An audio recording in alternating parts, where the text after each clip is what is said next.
is a time of horse-drawn trams, gaslight, milk delivered in churns by cart. Jesus! Hello and welcome to Wrestle Me Every Other Week.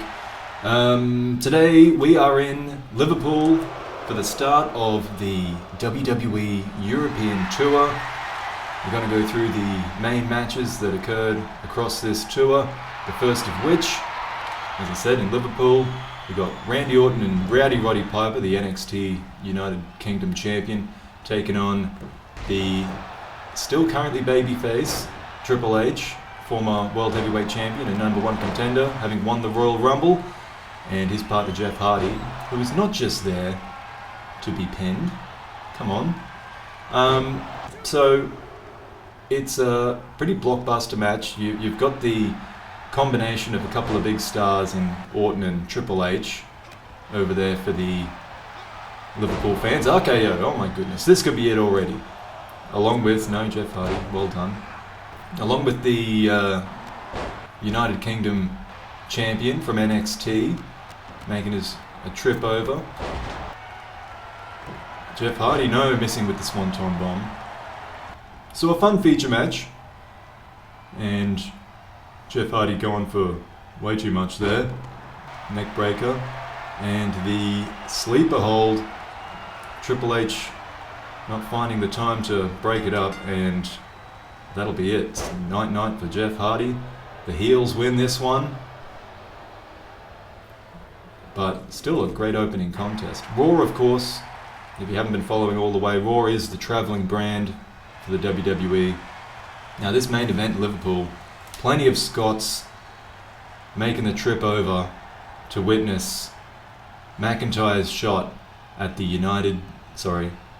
Intercontinental Championship here in the main event against Razor Ramon, long-time Intercontinental Champion. Drew McIntyre impressed in the Survivor Series, going all the way to the semi-finals. He had the most eliminations in the Royal Rumble, but he's still yet to quite get to a championship level in the WWE since moving over from UK's NXT. This is a huge opportunity for him. Oh, and he might take it with a sneaky pin here. Nope, not even close. Razor Ramon, as I said, long-term champion, loves the Intercontinental Championship. Oh my goodness, he hits the switchblade elbow, and that could be it. That could end the dreams of Drew McIntyre. No, he loves traveling around. He's got women in every city. Goes for the armbar. Wants to win by submission, but Drew McIntyre, he is a big, tough brawler, but he certainly has plenty of technique to back that up, while Razor Ramon's quite happy to choke and pull hair and do whatever it takes to pick up a victory. There's more of that brawling. Oh, and here's a double underhook DDT. That lands, and this could be it, although quite close to the ropes. No, Razor manages to get out of that one. Drew McIntyre setting up straight away, though, for the Claymore kick. And goodness gracious, he hits it. That could be it. 2, 3, you have a new Intercontinental Champion in the WWE.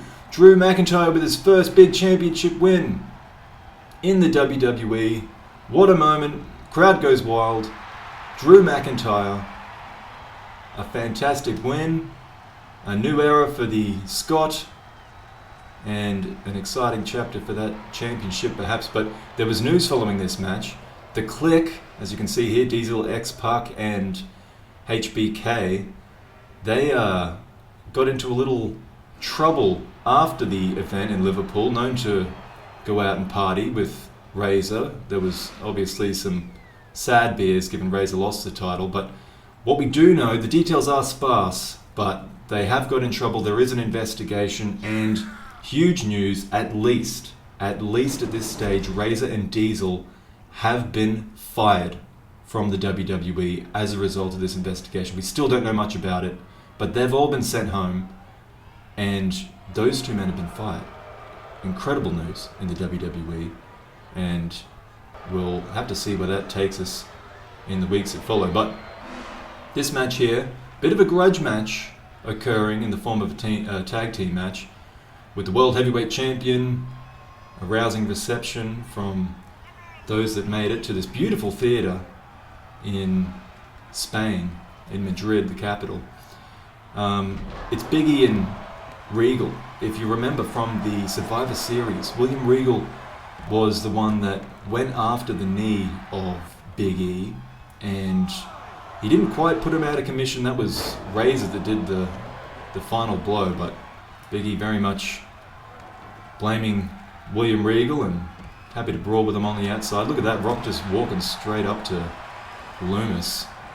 Just alpha energy of the World Heavyweight Champion. If anyone has alpha energy, it's the World Heavyweight Champion. And here's the Rock tossing Dexter Loomis around. A young fellow Dexter Loomis, he's still putting all his skills together. He is a talented grappler, particularly in that submission hold, the head and arm choke. But boom, right to the head, DDT. Those two tag out. We've got this grudge match coming back. Oh, and Regal just straight away with the knee, not letting Big E even get through the ropes. Big E manages to come back though, since returning quite recently. Obviously the strength hasn't gone anywhere. Look at that from Big E. He's hyped up and he's going to go for the big ending on William Regal. This would be sweet if he can make the cover here and get a win over his new rival, William Regal. He does. Big E and The Rock winning this tag match in Madrid in front of the excited Spanish fans who are most excited to see this. The challenger for the European Championship. A-Kid is a hometown kid from Madrid, but he's facing a tall task in the current European champion, Walter. So, obviously with the fans behind him, he's going to need every advantage he can get against the long-term reigning European champion. He was European champion before he even came to NXT. The European champion somewhat defunct in terms of what WWE cared about for a time, but they managed to sign Walter and take back the championship, and Walter's made it very important that he maintains that championship, seeing it as a bigger deal than NXT's traditionally top championship, the United Kingdom Championship. A-Kid though, he's going for it here. That's a spectacular kick that's landed on the chin of Walter, but not enough to keep him down. He's going to go for it again here and hits an equally impressive leaping kick. Square on the jaw, but Walter kicking out again. A-Kid, you can see the frustration. He's really trying everything here. He's going to go for it again. I guess you could say he's trying everything, but really he's trying the same thing over and over. And this time Walter sees it coming. Does he see this coming though? A bit of lucha there for the armbar, but Walter's able to power out of that. Beats down on A-Kid, gets him in the corner, pulls him up on the turnbuckle, and this is not looking good for A-Kid. Oh, all the way down with a powerbomb, and Walter celebrating his success there, then hits another one. He is down for the count. He might be dead. I hope he's okay. Walter wins the match. I don't think he cares whether A-Kid lives or dies. At least he can die in the arms of his family and attendants, I suppose. But Walter maintains his position atop of Europe as the European champion. That is a tough fella, and he's going to be tough to take that title from him. Let's move along to another gorgeous theatre in Rome here. Now, this theatre must be hundreds, if not thousands of years old. It's probably about to topple on top of these people. Let's hope it doesn't. John Cena is the United States champion, having defeated Goldberg recently in their rematch. He was meant here to face Diesel, but of course, as mentioned before, Diesel was sent home and is no longer a part of the company. Humongous news there. Diesel and Razor no longer a part of the WWE. So John Cena instead taking on Eric of the Viking Raiders, and not quite the match that the fans paid to see, I suppose, but in fairness, not exactly a huge house in Italy, so they get what they deserve. John Cena hits the AA, and I really like his pin. He really pulls up on that leg and puts all that pressure on the shoulders there, making it hard to kick out. He's a powerful fellow, and well, that actually wasn't a United States Championship match anyway, but he wins. So, this is a championship match. This is for the North American Championship. Finn Balor defending it in Italy, but of course he's defending it against a North American, an American, a United States American in Johnny Gargano, who happens to have a vowel on the end of his name, and so the Italians are pretty excited about it. They should be. Look at that. Diving through the ropes, my goodness. Gargano going all out. He's not exactly a fan favourite, I would say, in the United States. So he's really feeding off the energy the Italian fans are giving him here and going at Finn Balor. Although it's certainly in terms of the betting line, Finn Balor a strong favourite, and he manages to get back into this one, as you can see, fighting back. Beautiful back suplex, my goodness. Gargano, while he's wobbly, takes a drop kick into the corner. But there is Austin Theory, the tag team partner of Gargano, and he's delaying Finn Balor enough to keep Gargano in this one. He needs a little break, so he takes the fight outside. Unfortunately, that doesn't work out too well for him when Finn Balor counters, gets him back in the ring. But you see here that Theory calling to his teammate to roll over a little more, and that means that he's just out of range. Theory celebrating on the outside. Finn Balor drags him back. He wants that finish, but this time Gargano's had enough time to recover, and a little bit more distraction from Theory, and a brainbuster type move from Gargano. It's caught Balor by surprise, and my goodness, we have a new North American champion. Johnny Gargano will take the NXT North American Championship back to the United States with a little help from his teammate Austin Theory, arguably the more talented of the two, but it is Gargano with the title in hand. Moving along to Stuttgart, Germany. And this one wasn't an arena. Big crowd in Germany to witness the glorious one of Canada, Robert Roode, and his tag partner Dolph Ziggler. They've been teaming together quite a bit. And this is very much an established team. Sami Zayn and Kevin Owens. All four of them take on all four of Imperium. Meta moment. You can't edit the sound in the game. They can only be heel as a team, which is annoying. But back to the show. We're imagining that they're getting a huge ovation. Only one of them's German, right? Or is Walter German? No, Walter's German. Two of them are German. Well, anyway, Germany loves them. Stuttgart loves them. And huge 8-man tag match here. An elimination tag match, mind you. The first elimination being Dolph Ziggler, Alexander Wolf, the right-hand man of Walter, the ring general. There's another elimination. They come thick and fast. I mean, this match lasted forever, so pretty much just showing eliminations here. You see there that Walter and Wolf, they thought about breaking up the pin, but those two lieutenants, Bartel and what's the other one called? Eichner. They kind of let them fend for themselves a little bit, and that leads to it just being Zayn and Owens against Wolf and Walter. Of course, I should mention the French-speaking Canadians, Sami Zayn and Kevin Owens, certainly didn't endear themselves to the German crowd by coming out and speaking French and saying that France was better than Germany, and that really riled them up, so probably added to the pop that Imperium got. Sami Zayn here fighting out of a powerbomb.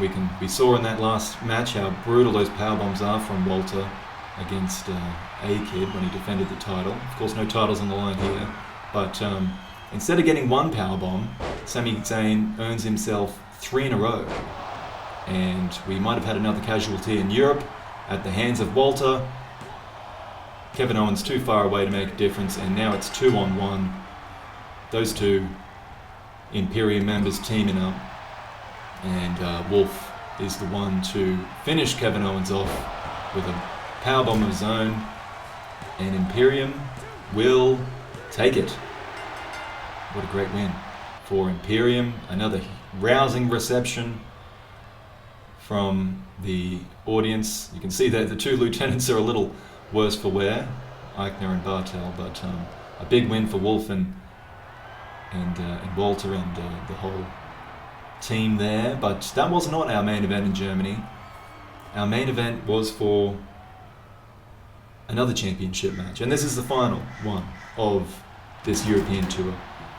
Cesaro, with both his fantastic run in Survivor Series, but also just the way that he's stormed into the WWE. He's certainly earned himself a championship match. This is the only world championship that was defended on the tour, the light heavyweight world championship. And of course AJ Styles has been champion for over a year. He's been hard to beat. He is getting up there a little in age, but not, I mean, you could argue he's still in prime years, but it'd be hard to argue that he's not at the end of them. AJ Styles versus Cesaro for the World Championship. And while he is Swiss, he does speak German, Cesaro. So he was easily endeared to the German fans and a firm favourite against AJ Styles, who is very much American. AJ Styles, bit of a southerner, bit of a, don't want to say hillbilly, don't want to say redneck, but certainly not the flavour of Stuttgart, Anyway, he's going at it, isn't he? That was pretty early in the match, hitting a couple of springboard moves there to put Cesaro in trouble. Cesaro comes back with his very quickly becoming famous European uppercuts. He might be the best in the world at them. And all this momentum coming back. Wow, he's doing some high flying of himself. Cesaro not really known for that. He's more of a mat-based wrestler, but he's going all out when the World Championship's involved. Here's his famous spin.